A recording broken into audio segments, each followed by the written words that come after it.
What's up, everyone? How's it going? It's Viperkings speaking here from Brazil. Before we jump into today's match, let me tell you a little about this tournament. This is the ladder tournament, a community-driven Company Affairs 3 competition that is now in the playoff stage.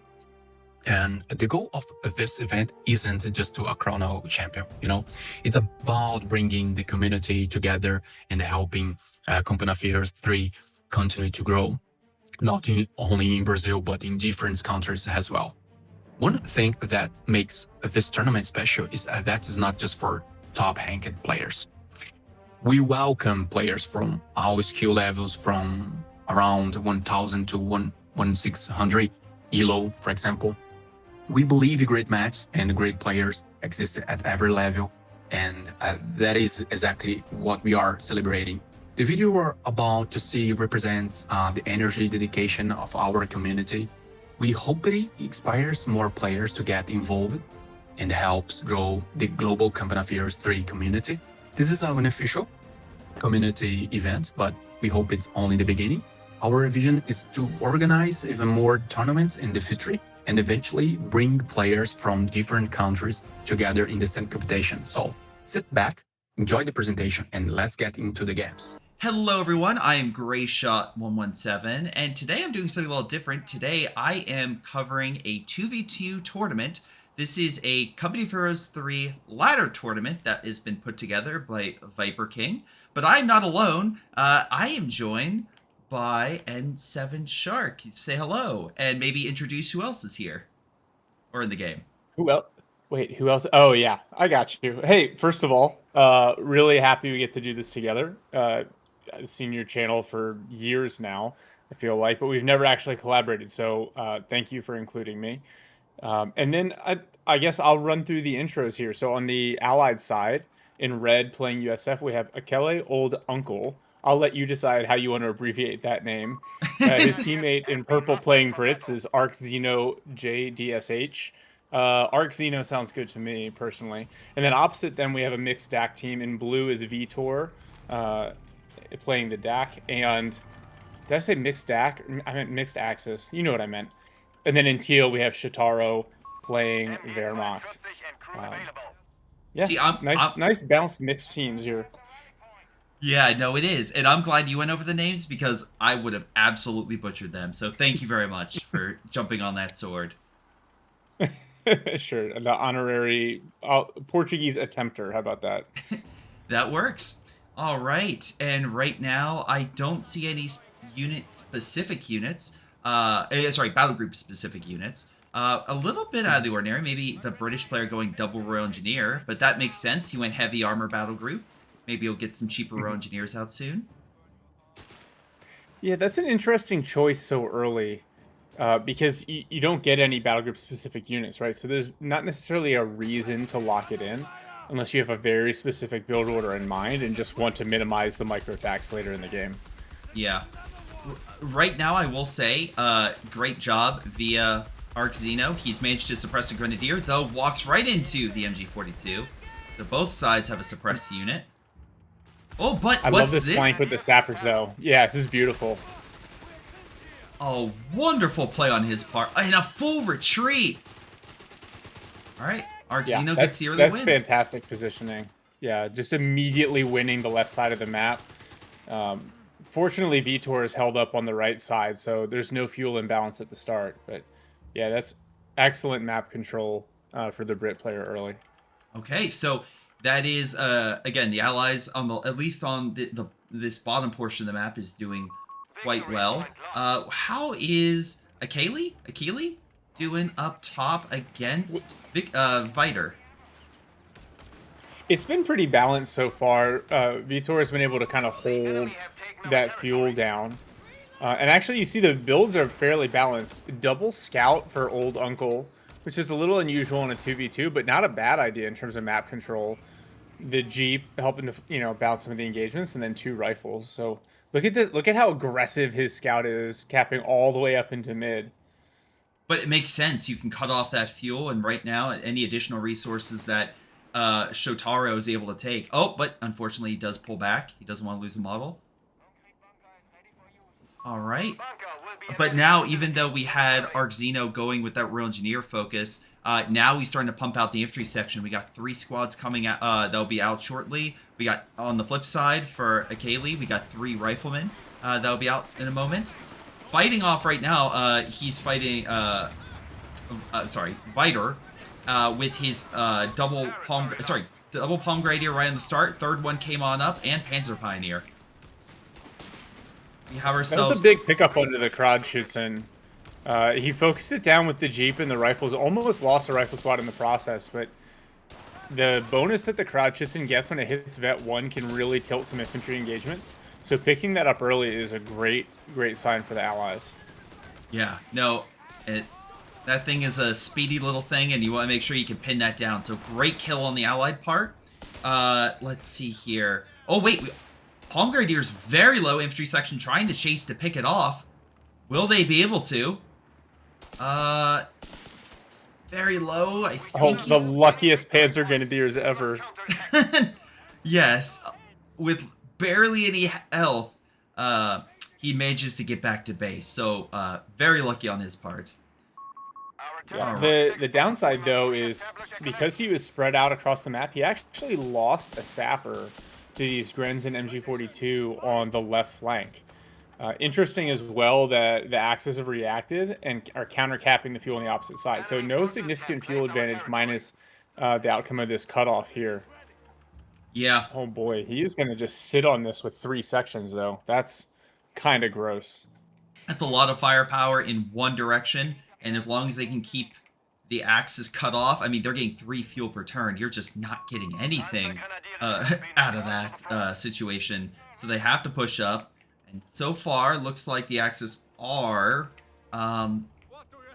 Now, we're starting to get some upgrades. The infantry section, we're starting to get some additional rifles out. The recce package dropped a flare, so he's able to identify where the MG is, and I think he'll be able to ambush it quite easily. There we go. Oh, that's a late retreat for sure. That's about to be a stolen MG42. And any weapon you can get off the enemy is a good steal. Yeah. And yeah, as soon as those Grenadiers retreated, he knew it was safe to come and grab that MG42. Interesting, the old uncle is going for the air support center, which when it's used well can be really, really impressive. So, wow, he's already banked 220 munitions. I mean, hey, yeah. Bring out the air support, start using it. I mean, either that, or I guess you would maybe want to upgrade your rifleman with bars and get him double barred real quick. But either way, I think right now the Allies are doing fantastic with their infantry. Both Axis players are pretty small compared to both Allied armies. So, yeah, sure, the Panzer Grenadier can probably beat that rifleman squad. Wait, maybe not. I spoke too soon. Oh, nice grenade. Oh, that's a dead P-Gren. That's not... Oh, that's rough. Okay. Showtaro's whole strategy was to rush the Panzer Grenadier company to try to get that kind of shock infantry unit. And instead, he ends up losing it early. Like you pointed out, his army composition is very small at this point. Yeah, and it's right now... Vitor is really... the one that's gonna have to carry this. He upgraded to 6-man, so we know the initial upgrade that he has gotten, but no, they just haven't gotten the resources for any like additional weapon upgrades to really help them out. But I don't know. He has a flak furling in development, so that can help a little more with suppression and kind of helping fight light vehicles, such as the Hubber that just made an appearance. Yeah, I think that this build from Vitor is, like, it can work. He went espionage. His teammates invested into the mid-game with the early Panzer Grenadier headquarters. So I would say if he makes use of the espionage abilities like the transfer depot to get some manpower cheats in, get another Panzer Grenadier squad out, get the veteran squad leaders, and just start to kind of out-infantry the allies, that should give Showtaro some time to kind of bet up. But he has to avoid... This is a really rough engagement over here on the right with this massive Brit infantry blob. But Flakfurling is trying to help relieve some pressure off the Palm Grenadiers. Wait, Hubber moving on in, but there's a Pack 38 ready to go. Oh, it whiffs. Feels bad, man. It's like, can we just have some good luck? Anything? All right. Yeah, I think with the flak for Link, you kind of kept letting it wiggle, and so it was losing its ability to suppress. Hold on a second. Another Pack 30. Wait, the Pack 38 from Showtaro manages to hit the hover, forces it back. There is a little bit of veterancy boost to any vehicles due to the fact of the heavy armor, so it's already Vet 1 after everything it's been through. We also have a Chaffee that will be out, so all these light vehicles that the Axis have are gonna have a nice easy counter to it. So they have to be very careful with how they position their AT guns. I do like how Showtaro and Vitor are playing together because they realize the risk in not controlling at least a little bit of fuel. But yeah, Showtaro, he's doing some flank capping, but he's got 2 Gren squads kind of piled on top of each other. Probably just needs to spread them out a little bit. Yeah, right now he's the MG's got caught out. He's gonna press on that with Engineers pressing in, but nope, it wasn't able to move fast enough. Immediately suppressed, and both Grens are pulling back to base. Hubber's still moving. He has like 10% health left, but I guess he's like, it's good enough. Oh, he's just gonna do the cap and repair with the sappers. Good idea. All right, looks like we have some more engagements. Panzer Grenadiers going for mid, and that's something we really haven't brought up is because the Allies have been so dominant in this, victory point wise. Wait, rifle grenade fired. Panzer Grenadiers dodge out of the way. But VPs have literally 400 point difference. It's the Axis really need to stop the bleed and get back on their toes.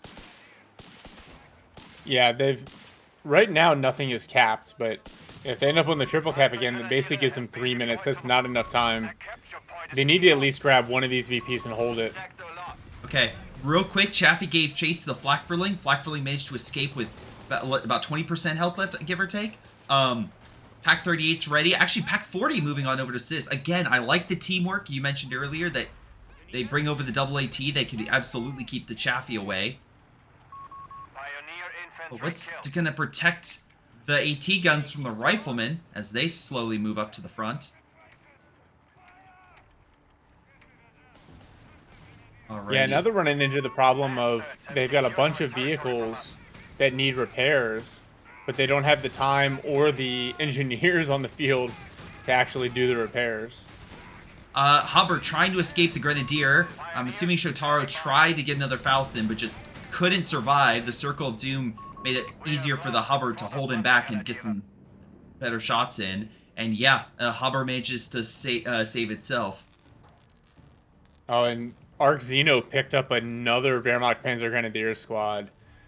That's rough. Shotaro's built 3 now, only has 1 on the field. And you really need those guys, especially with, Arc Zeno, with infantry training, with these gunned up sections. You need your Panzer Grenadiers to get some veterancy. No, absolutely. You are dead on that. Palm Grenadiers are hitting infantry section. I think they might be able to throw back 1, maybe 2 squads, but unless Arc Zeno does another rifle grenade, which he does, it misses. But oh, okay. Arc Zeno's gonna force his units back. Panzer Grenadiers, can we go for a wipe? Come on. They're focusing on the wrong squad. Yeah. They That's unfortunate. They needed to focus on that weak 2-man that was retreating. That would have probably helped, get some revenge for the 2 other Panzer Grenadiers that have died so far this game. Mm-hmm. All right, but again, so Showtaro, I was going to say, Showtaro hasn't chosen a battle group yet. And I'm looking at the options to try to figure out, I think at this point, the only thing that gives him something to help right now is probably the mechanized battle group with the Stug G and Sauce Troop and Call-In, and then the potential for Panthers late game, because you know you're behind on fuel for now. Yeah, I think the budget Brumbar would probably be a good call, and you would still get the Strasstruppen out of that. So yeah, I think that would probably be his best call out of the 3. It's not like you can save up for a King Tiger anytime soon. If we saw a King Tiger in this game, something will have to significantly change. Oh, absolutely. And I mean, just look at the kills right now. Allies have 82 kills compared to the Axis at 44. The Allies have been dominating this field. And I love this. Hubbard slowly leading the Grenadier back. Showtaro trying to get close to a Faust, but he's just being, honestly, baited back and just slowly torn apart. So great positioning and use by Arxino with that Hubbard. Alright. I guess some other upgrades as well to take note of. The Riflemen finally have their bars. Also, he has 1,100 manpower. He is set for... he's set for a while. He's just USF gaming, man. It's funny because in the match yesterday, we saw both teams use caches quite a bit. Old Uncle could use some of that manpower to throw down caches on either the fuel or munitions points for late game. He's got 500 munis, so it really doesn't matter, but it like helps future-proof the game a little bit when you've got that spare manpower. No, it does. Oh, I lost a Rifleman. Here, let me dip into my reserves. We do okay. The Funk Panzerwagen was trying to put up a beacon in the back, but I guess just stopped. I like the idea of maybe just trying to get those resources or something, but he did not complete the build.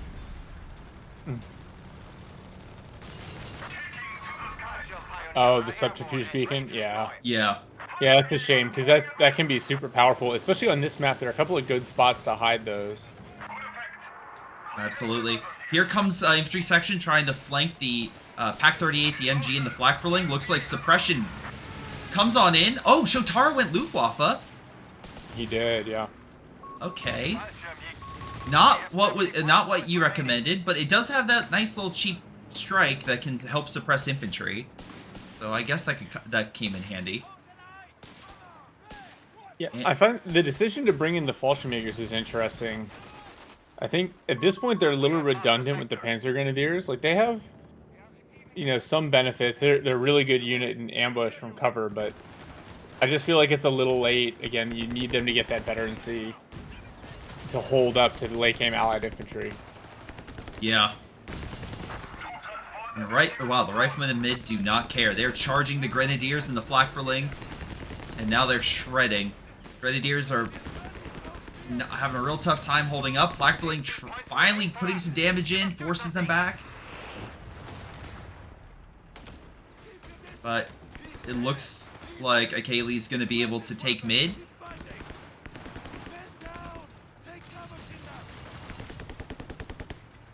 Oh, the first Churchill out. Oh, man. The Axis have no answer for this. Yeah, the heavy armor, solid gun, especially against infantry, which is predominantly what you're fighting. So, oh, and we got recon artillery coming on in, absolutely damaging a lot of the Axis forces, and dive bombers come on in. Luckily, the Axis forces dodge out of the way. They like set up like a little doctrinal engagement area there. It's kind of funny.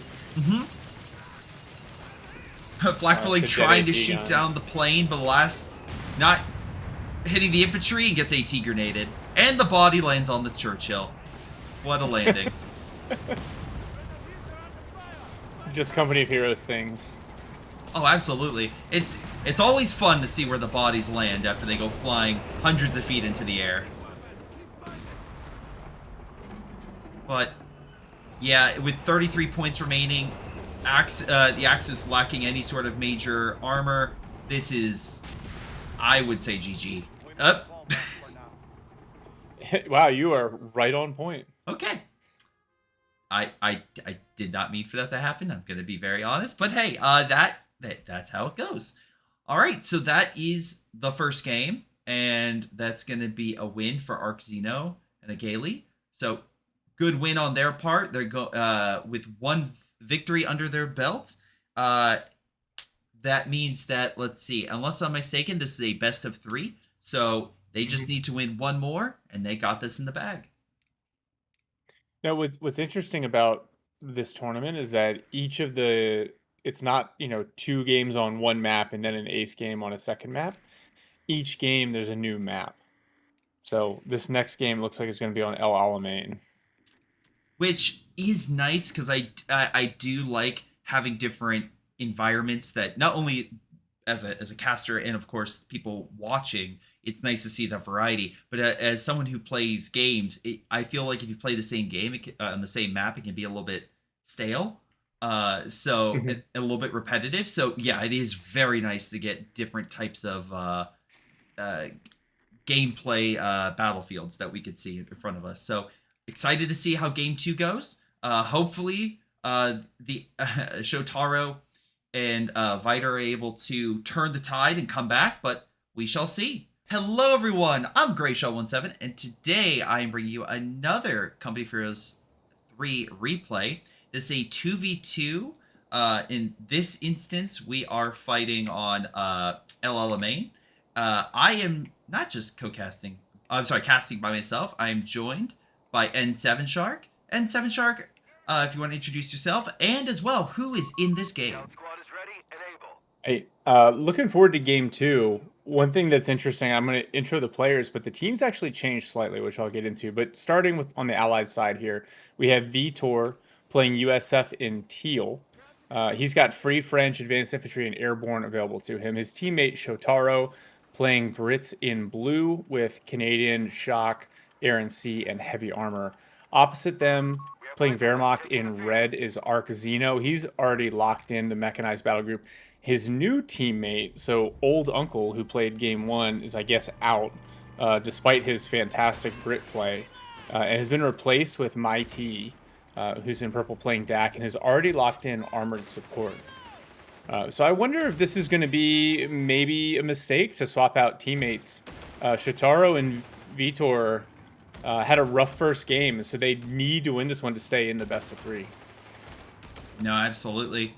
We'll see how they fare in this. Right now, we have, well, the scout units under Vitor managing to take over the fuel. That's a 10 fuel, so that's a good income that they're now getting.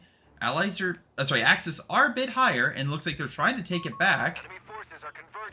It looks like they have more men under their belt, but riflemen are pouring on in, so let's see who wins this initial battle.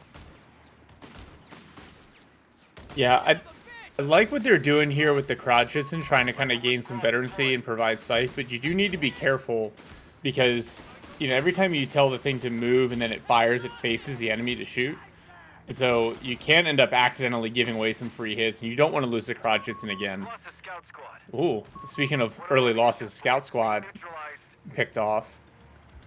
Every little bit helps, and that, again, a scout unit, it may just be, oh, it's a cheaper unit. What's the big deal? It's a great scouting unit. It's a great capture unit. As the capture rate on it is better than your base unit. So it's going to be harder for him to maneuver his men and grab as much territory with just one as he did before. But now he's getting a third rifleman, so we have your standard sort of like frontline rifleman build.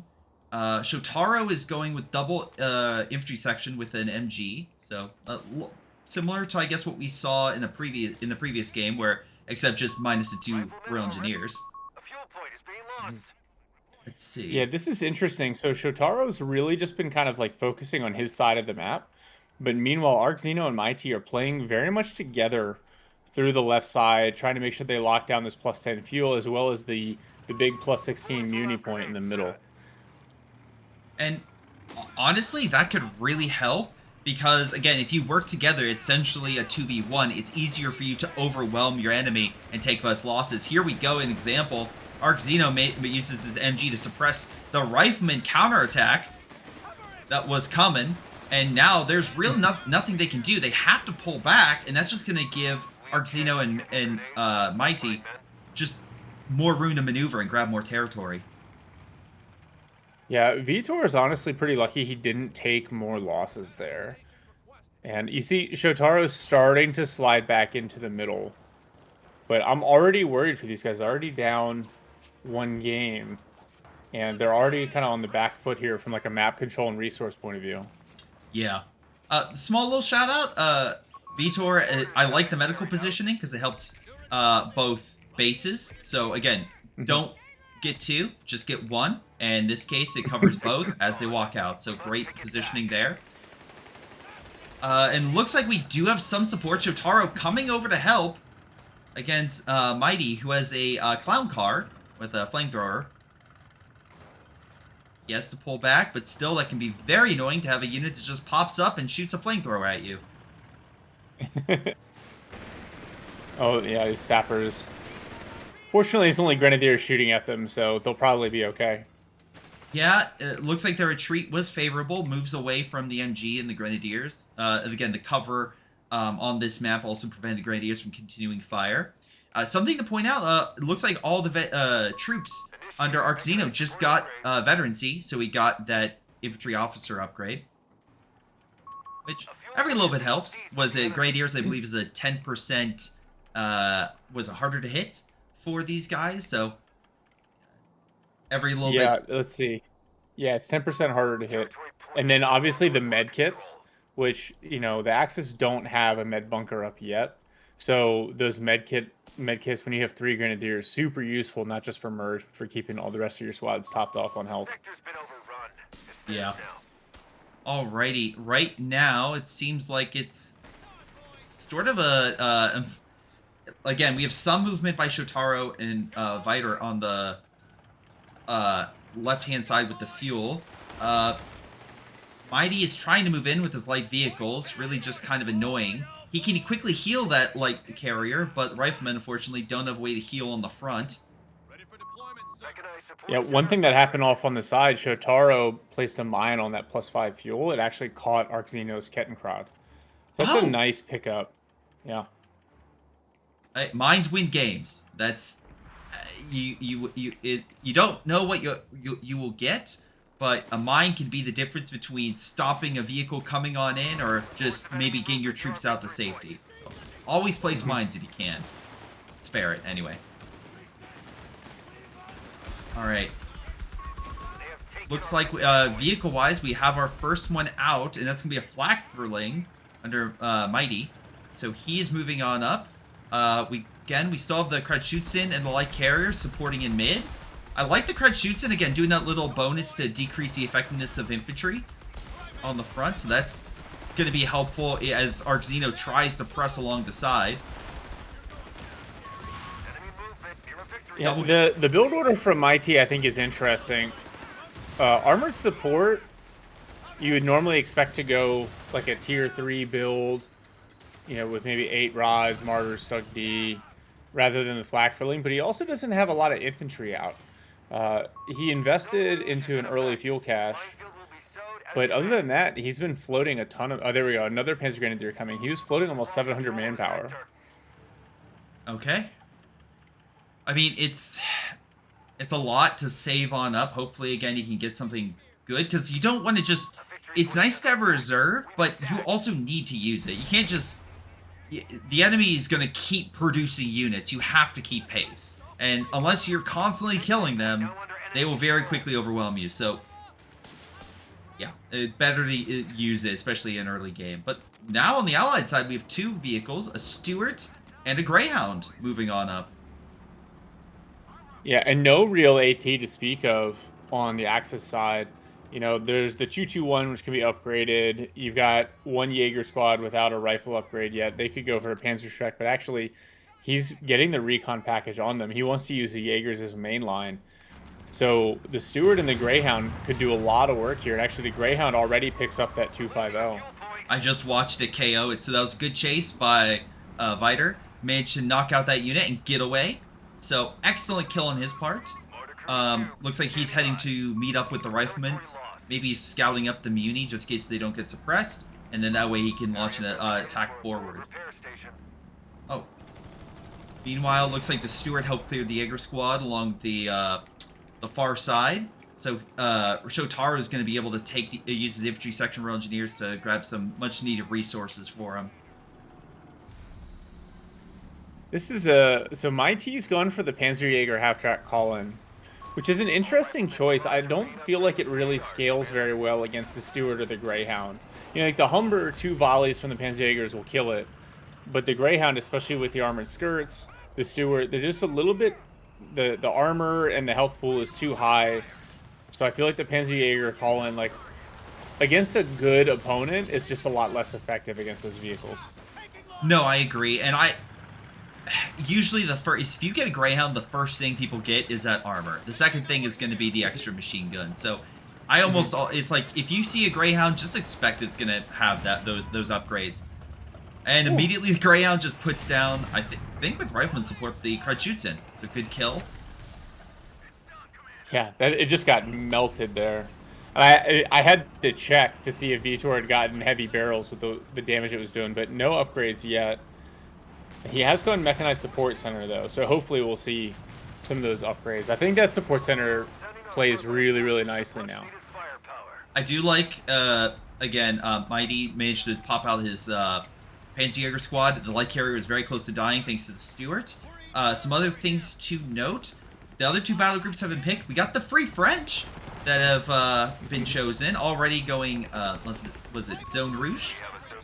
For those cheap mines that can be placed on points.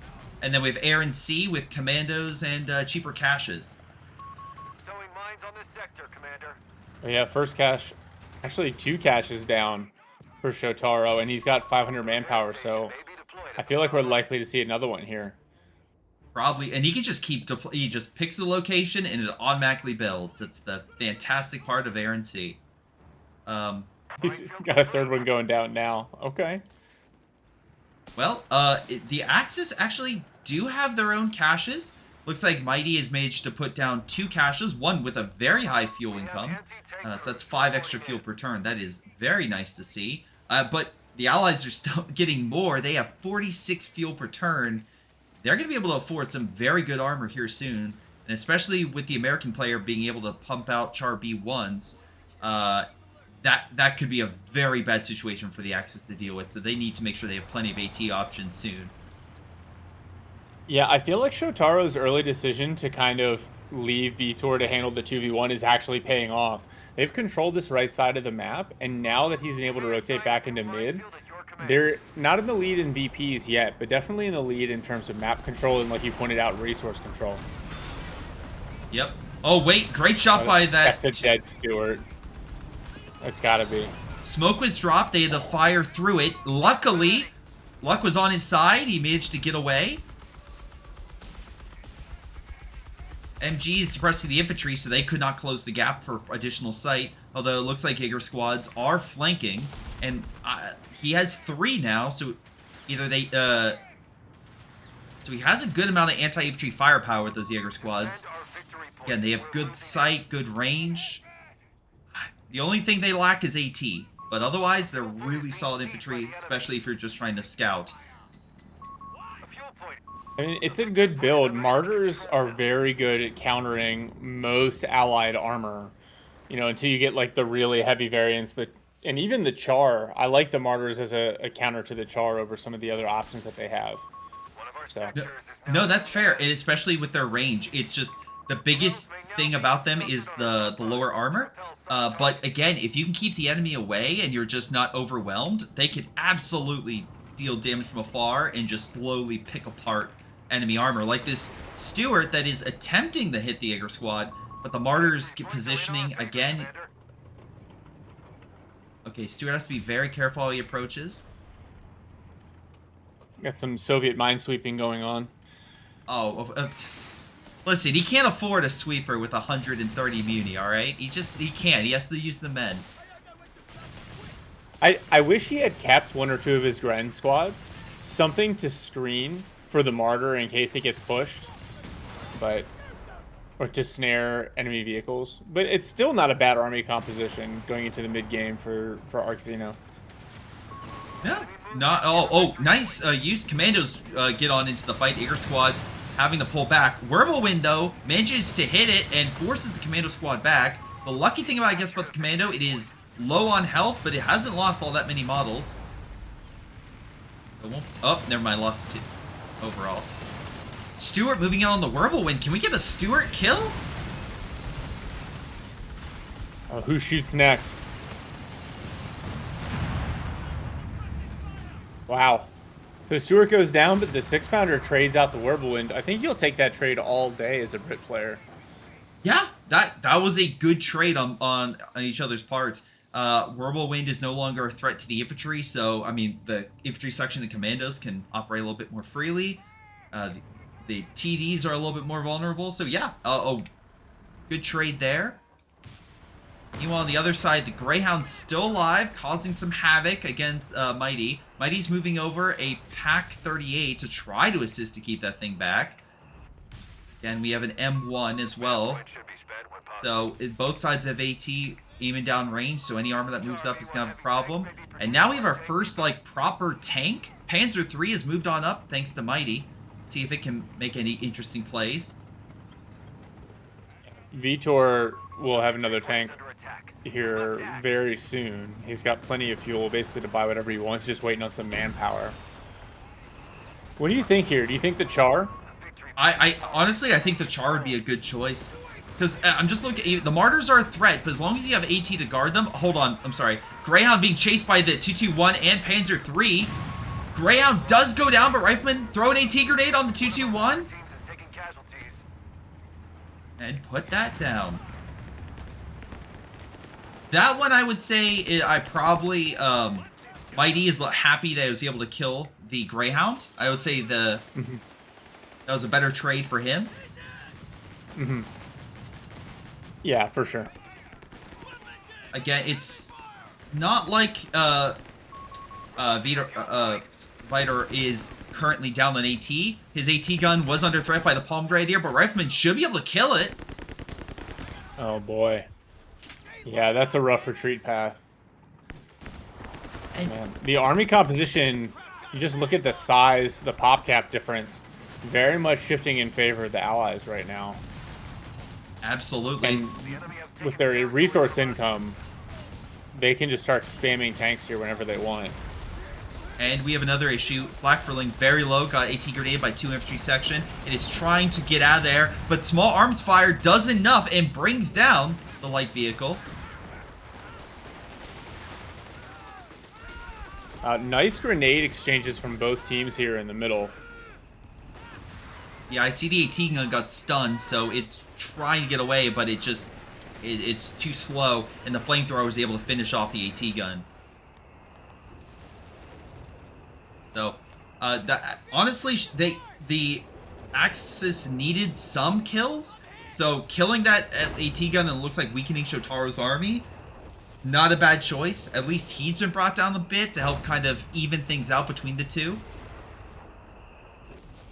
Yeah, and Arc Xeno went for the Stug D, Stosstroop, and Colin, which I mean, that's not, he's got a lot of anti-infantry firepower. If I'm him, I'm thinking maybe get a second or a third Martyr even, because everything else in his build is designed to defeat infantry and team weapons. Yeah. No, that's the biggest threat, and we'll see. I mean, another Martyr, I mean, if he keeps going for command points, maybe a Panther, and just saving on up, but... Yeah, either way, like, you know the Char is coming, right? You've seen Zone Rouge, so you know you're dealing with Free French. You haven't had great resource control. So, you know, 18-minute mark, like, I'm expecting a Char any second now. No, that's a fair call, especially with the amount of resources that are on this field. Grant is moving on up, so by itself, that's bad, but we have a second one immediately in development.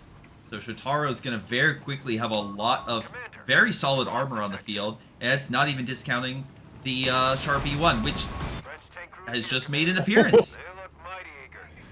Wow, the immediate volley from a Martyr and 2 AT guns, though. The Grant's already back for repairs. Might as well just refit that and buy a new one.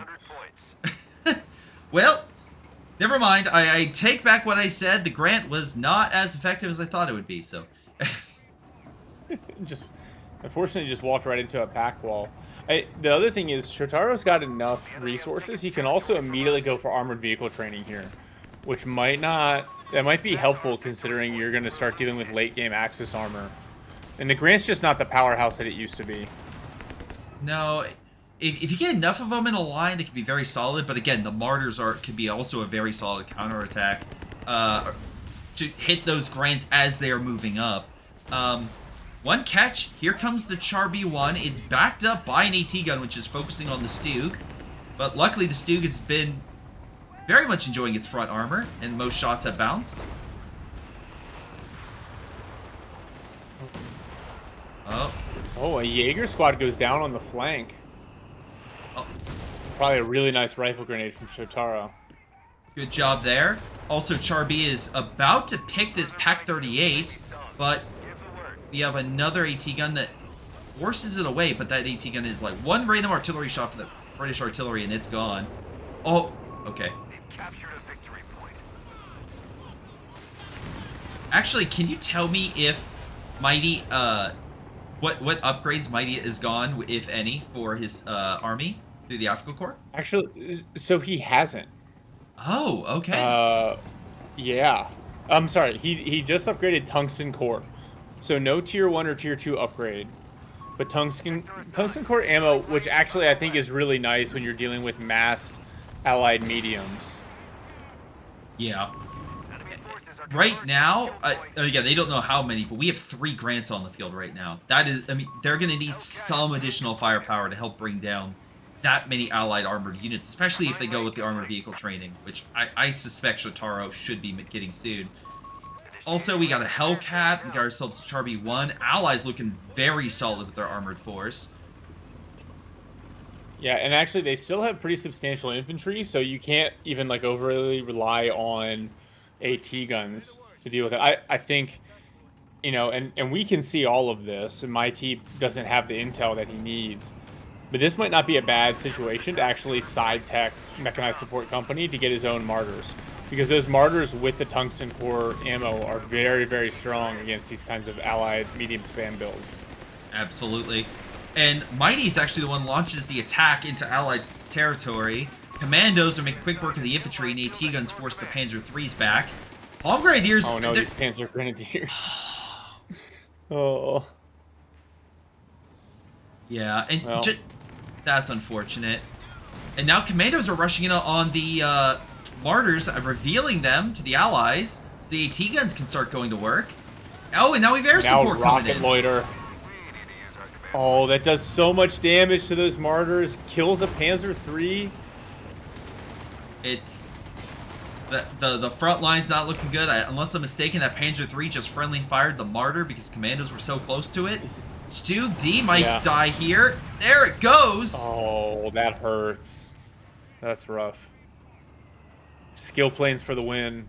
Yeah, I mean, honestly, and it's not good at all because the Axis needed to bring down the Allied army, not the other way around. Yeah. And then Arc Xeno just called in a Vespa, which is an interesting choice. I know there are a couple of allied AT guns, but he's really got to make that thing have an impact soon. Yeah, he's targeting the AT gun, but very quickly it's repositioned. So Vitor is absolutely fine. I think the Axes need a Hail Mary. Pack 36 is not Flak 36 is not a bad idea, just because there's so much allied armor that could absolutely help penetrate most of it very easily. But they don't have time on their side. They're currently down by almost 380 points.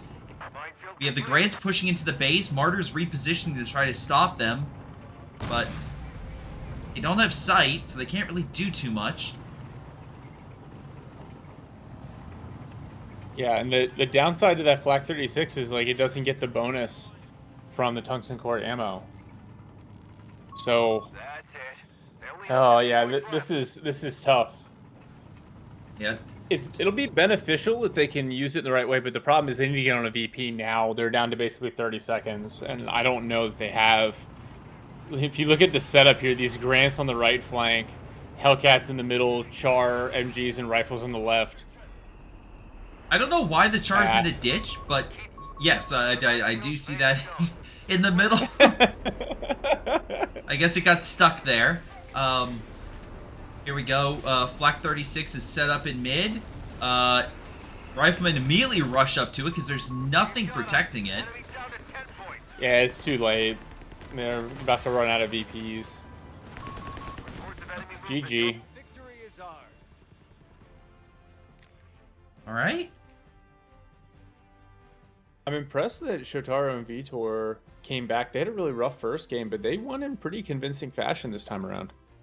No, they did a solid job. They managed to take a lot of ground, hold off enemy counterattacks, weaken their army, get good trades, and eventually force the enemy to make some key mistakes. And they just took advantage of just their numbers and armor. Again, well played on them, and of course the skill planes. Mm-hmm. Yeah, and they like you can't even accuse, especially Shotaro, of blobbing. He had one commando section, two infantry sections, one sapper, one Vickers, and a 6-pounder. And then it was just Stewart and Caches into Grants at the end there. So I think he just did a really good job of maintaining map control on that far right side. On this map, I think a lot of teams fixate on that +10 fuel in the middle, and they don't realize that if you own the two +5s on the right flank, it's basically the same thing.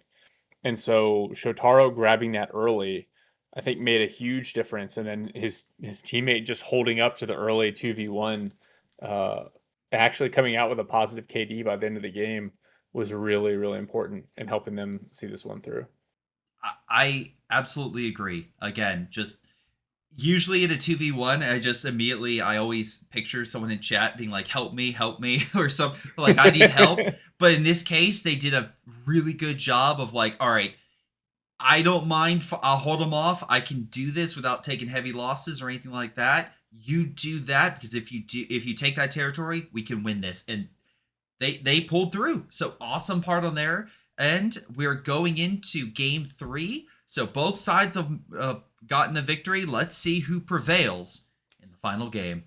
Hello everyone, I'm Greyshot17, and today I'm bringing you the final game in this 2v2 game. We are on, Jebel Pass, and this is the final game. Both sides in this have won one game before, and now it's up to them to decide who will prevail. I'm joined by N7 Shark, and would you kindly go over the players once again and explain who they are, what factions they've picked? Yeah, absolutely. So starting with the allies in blue, we have Vitor playing USF. Last game they had the same setup. He played US, his teammate played Brits, and they won, so why not change it?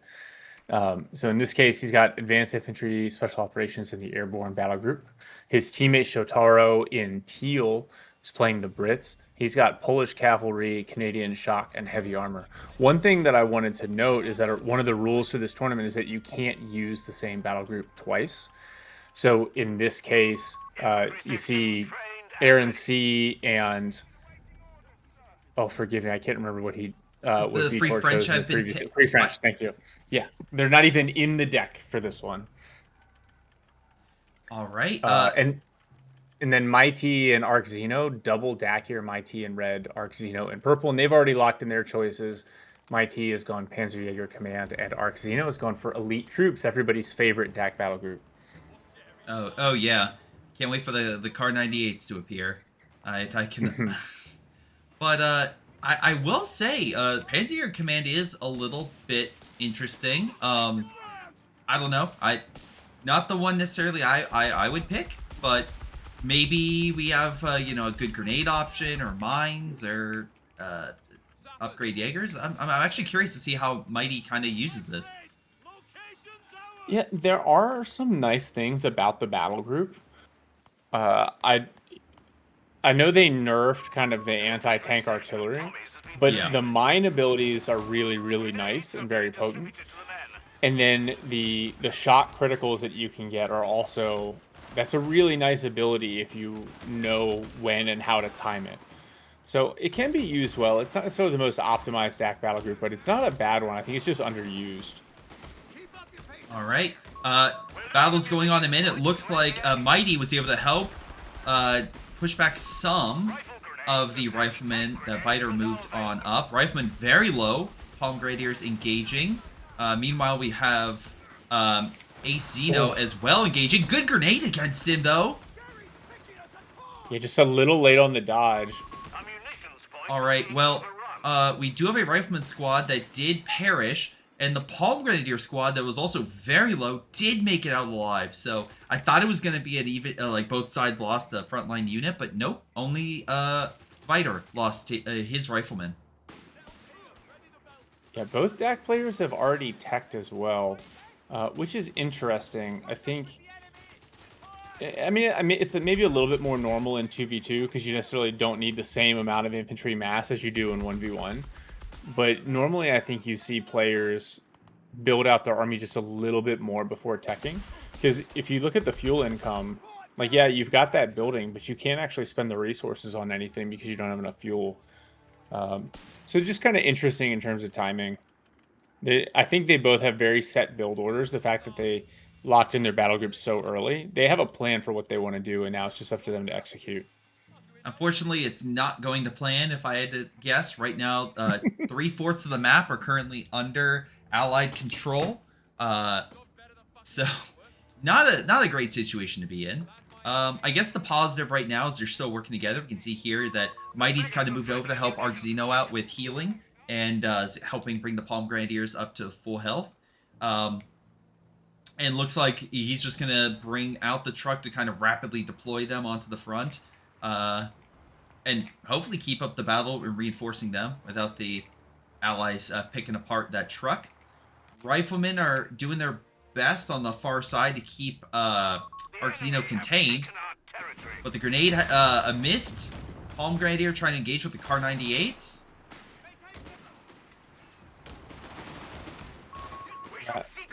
Oh, wait. No, this is exactly what Axis need to be doing, right? They need to lock down that +10 fuel, and Maiti needs to kind of shift to focus either in the middle or helping Arxino to make sure that they don't lose that fuel control again. You just can't afford to let yourself fall behind in the early game to the allies, because then you start seeing upgrades like early motor pool, BARs on rifles, and the game will start to spiral out of control. Yeah, what's interesting is that both sides have about the same amount of fuel. The issue is Muni. 68 for the Allies, 16 for the Axis. So one man is like drowning in Muni, another man is starving for it. And again, how that will work is Maiti and Ayeasingg, again, those Car 98s and maybe and the MG upgrades and get for the Palm Grenadiers, be in short supply. Meanwhile, the Allies can keep chucking grenades to their heart's content. Yeah, although the riflemen are going to have to deal with that speed debuff from carrying too many grenades in their pockets. Oh, that's true. That's true. And then you accidentally get shot and it goes, you know, this whole ordeal. All right. Little blob on blob action here. Pigrens versus rifles. I like the way Maiti is using the med truck to kind of ferry troops around. And then also do some forward healing. If he can get that med truck to vet 1, the benefit, the little aura that it gives to friendly units is really useful.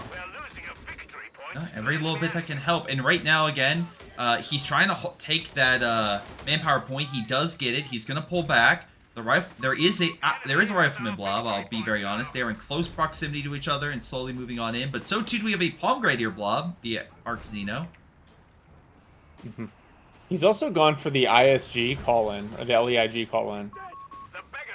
Which is, it's interesting. It'll be effective, but there's only one team weapon out for the allied side, so it's not like he's dealing with a bunch of different MGs or AT guns at the moment. Yeah. Actually, it looks like we have a full retreat right now by the Axis. After Arxino was forced back, I guess Maiti was like, probably not good for me to stay around. Unfortunately, I think Showtaro sees a potential opportunity here, going straight for the cutoff. Yeah, ordinarily, I would say that the snare onto the 250 is kind of a waste, but when you've got 200 munitions and 47 munitions income, like, who cares, right? Yeah. Although, looks like he might care now, as a light carrier with Assault Grenadiers was giving chase. Looks like he sort of went in the opposite direction. About to hit a mine. Oh, that's a missed opportunity for sure. Yeah, I feel like if he would have ventured in, we know, again, we have hindsight's 2020, we can see clearly that there was really nothing to stop the Assault Grenadier from giving chase. Meanwhile, it looks like, I'm going to guess Showtaro has just placed a ton of mines on his left flank. So all those Muni the meaty income that he received, he used it. And he made sure to make the enemy pay for every bit of territory he pushes up in. Territory lost. Oh, wow. Actually, interesting choice. The light carrier has been upgraded to have the autocannon. Assault Grenadiers hit another mine, so just a bad day to be a minesweeper. The 2509 is an interesting choice. I feel like the timing's just a little bit late. Oh, this med truck's about to hit a mine, too. Oh, wow. Look at all the models that dropped, too. That is the most economical mine in history, I think. I heard it. I didn't see it. Oh, there. Yep, there it is. Okay. I think it was 8 models. Don't check my math, though. Oh, my God. But that, again, mines win games. That stopped a potential flank or, you know, other stuff. So now Mighty's going to be like, all right, I have to be very careful approaching Shotaro's side. All right. Something of note, we have 4 Palm Grenadiers. He's really going heavy with that frontline infantry. Infantry training completed. And again, just keeping it all the same unit. He's not going to get, like, for example, what Mighty did with getting a Panzerjäger squad for AT or something. It's just all those Palm Grenadiers with, I'm assuming, Car 98s. He'll just keep upgrading them and just have this blob of pure firepower, I guess. But unfortunately, can't really do much against the Greyhound that's in the area.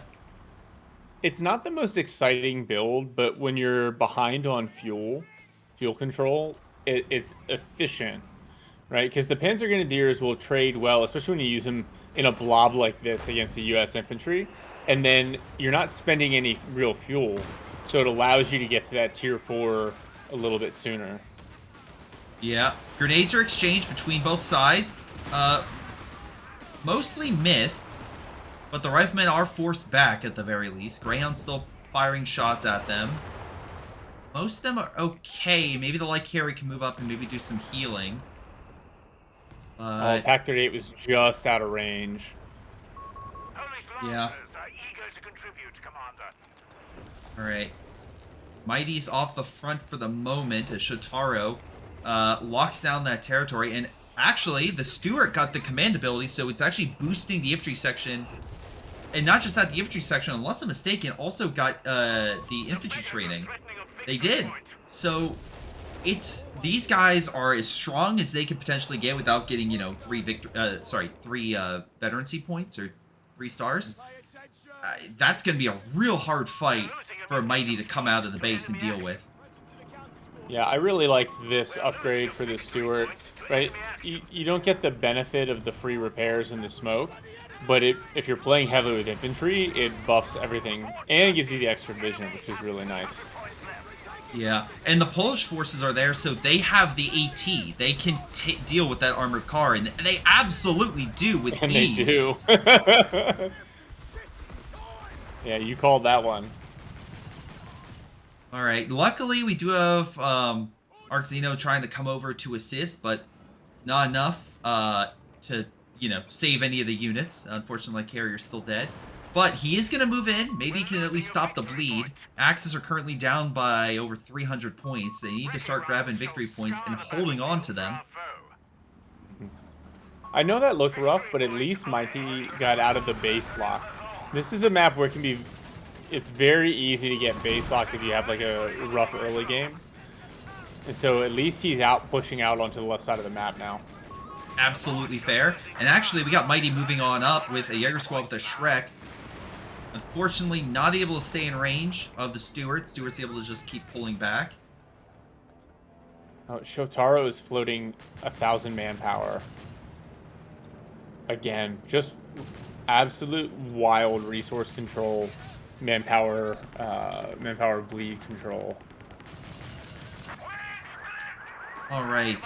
Well, again, we could easily see a second Polish squad coming on out. Again, that would be another solid infantry unit that he honestly can afford to keep, or he could, you know, jumpstart his base production, build some caches. Lots of options for him. And Vitor has chosen Special Operations Battle Group, so we'll see kind of what he makes use of here. He's unlocked the Assault Flares, the Weasel with the Howitzer, and the Commandos at the moment. All right, Stewart is opening fire, getting some great shots on the flak-for-ling. Palm Grenadiers tried to move up, but now we have artillery from the British base, so that's going to allow for some artillery to come on down. Pack 38 does force the Stewart back, but Royal Engineers should probably heal that pretty quick. And a great flank by Vitor. Moves on over. Pack 38 is really out of position.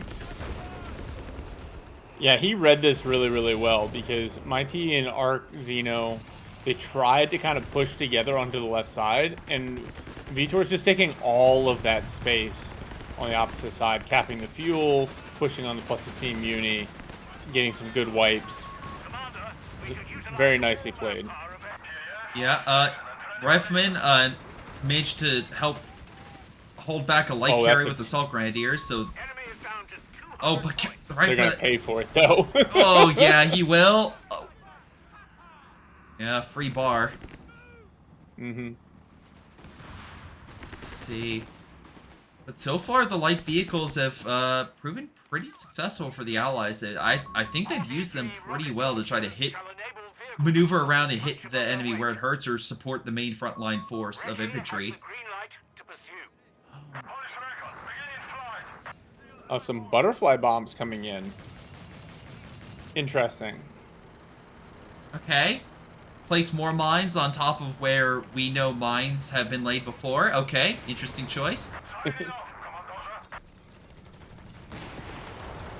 Stewart's opening fire, just trying to clear whatever it can. Yeah, hopefully you see the sappers here grab a minesweeper kit.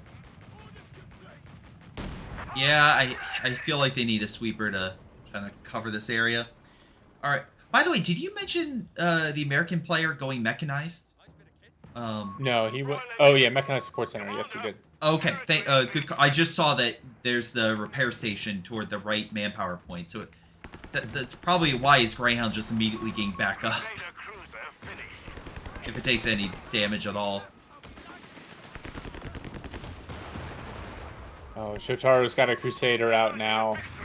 Vitor's getting his tank depot. Oh man, those P-Grens are just melting. And he's keeping them together. We got some mines going off. Royal Engineers are there with sweepers. They'll clear them. Oh no. I just watched those Assault Grenadiers just get punished. We're going to see multiple snares onto the Crusader. Wow, the Pack 38 should probably kill it here. Even with the anti-infantry strafe coming in. Yeah, nice pickup onto the Crusader. But the strafe gets a Panzer Grenadier squad. And the blob of infantry section and Polish forces also get another. He is down to 2 Palm Grenadiers. They pick up this Stewart, though. Hero AT gun crew. Unfortunately, I don't think they're going to live long enough for their decoration. And, wow, they surrender. All right. Well, I would say a pretty solid showcase by Showtaro and Vitor. I thought them taking control of they did a fairly solid job of taking control of the map and using their light vehicles to really hit Maiti and Xeno where it hurts. Plus, they had the infantry support that was able to go up against both whatever Maiti and Xeno could throw, whether it's their infantry or their like flak-for-ling or light vehicles, like light carriers. Yeah, this is just like a classic Allies OP series, right? The Allies won all 3 games. I do want to give props to Vitor and Showtaro though, because I think maybe they got caught like off balance or just had some plays not break their way in the first game, but they came back and won pretty convincingly in games 2 and 3. And so that always bodes well, like the resilience it takes to like take one on the chin like that and then come back and play well the remainder of the series. Like that's a good sign. So I think when we get into like the semifinals, these guys are going to put on a good show for sure. Oh, absolutely. And unless I'm mistaken, so this is again this is the final match in this set. So both these players will continue moving on. Again, Maiti and Xeno, you did well. Hope that you come back and you can come back stronger next time. but unless I'm mistaken, the next set of games is going to be on August 2nd. Is that correct? I think that's, yeah, they're waiting for the 2.50 patch to come out. And then I think we're trying to schedule to see if it's going to be, if they're just going to let the players play when they're available and cast based off of replays, or if we're going to try to do it live. All so right. more to follow there for sure. So what I will do, ladies and gentlemen, is since I'm going to put these games together and post on my YouTube channel, is down below I'm going to have a Discord link to their Discord as well as the YouTube channel. So you can check out Viperkings posts, and that way you can stay up to date with this tournament and see how everyone does. As well as, of course, with the information that will be in the intro of this video that I will put in. Hopefully that is enough for you to check out the remaining games. By the way, N7 Shark, thank you for co-casting with me. That this has been a lot of fun, and your energy and knowledge on the matter has been fantastic to kind of cover these 3 games with. So thank you so very much.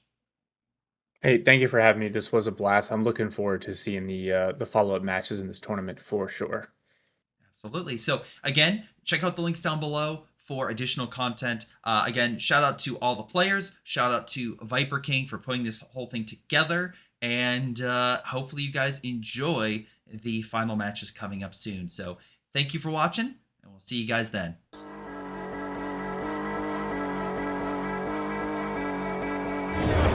Olha só as bombas caindo, nossa, foi pregoindo para o Inter.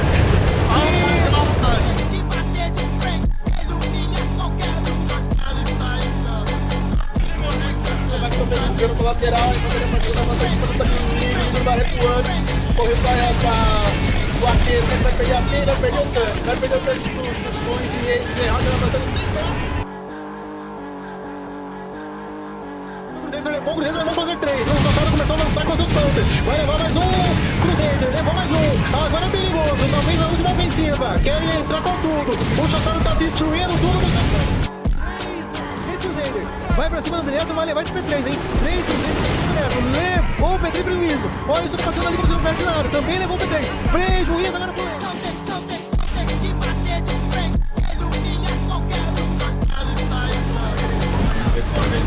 Olha lá embaixo, já. Olha a bomba, vai levar o Unizado do Zagai. Golaia, bem utilizado. Mas chegou ali.